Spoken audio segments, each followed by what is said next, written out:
Hey guys, and welcome back to this channel. In this video, I'm going to be showing you guys how you can add a link to your bio on TikTok.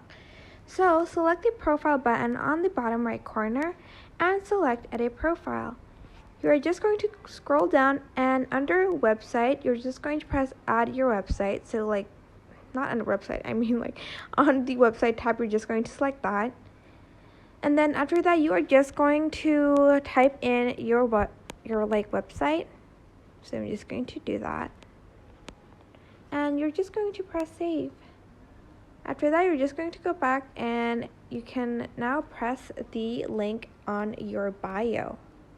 And it will take it to that link. So that is basically it. I hope this tutorial was helpful for you guys. Don't forget to like, comment, share, and also subscribe to this channel if you haven't done that. If you have any questions, just leave it in the comment section down below and I will try my best to answer them all. Thank you so much for watching.